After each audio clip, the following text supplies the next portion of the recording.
अहाँ सब देख रहल छी सगी बहिन मैथिली चैनल। दीदी लोग हमारे चैनल पर अहाँ सब बनल रहब। अहाँ सबके हम सुना रहल छी सावन के गाना और अहाँ सब हमारे चैनल पर बनल रह। सावन में पावन हमार हो, फूल तोड़ गेले बरका भैया। सावन में पावन हमार हो, फूल तोड़ गेले बरका भैया। सासू जी से कहना भाड़ो भेजाई दे, सासू जी से कहना भाड़ो भेजाई दे। भाड़ों में भरल आशीर्वाद हो, फूल तोड़ गेले बरका भैया।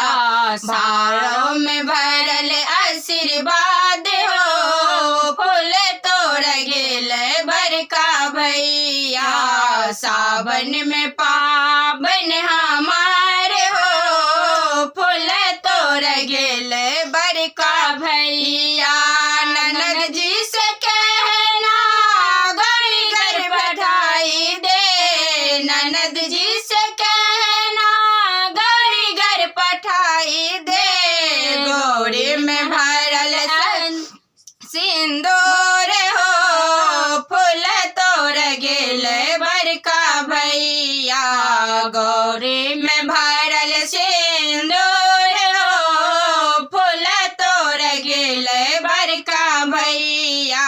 सावन में पावन हमार हो, फूल तोड़ गेले बरका भैया। गोतनो जी से कहना केचुआ भेजाई दे, गोतनो जी से कहना केचुआ भेजाई दे। केचुआ में धान और दूब हो, फूल तोड़ गेले बरका भैया। केचुआ में भरल धान दूब हो, फूल तोड़ गेले बरका भैया।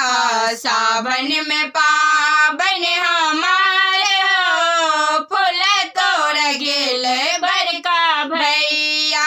ससुर जी से कहना बेटा भेजाई दे, ससुर जी से कहना बेटा भेजाई दे। बेटा में हमारे सोहाग हो, फूल तोड़ गेले बरका भैया।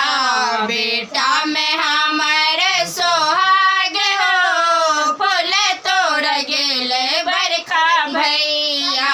सावन में पावन हमार हो, फूल तोड़ गेले बरका भैया।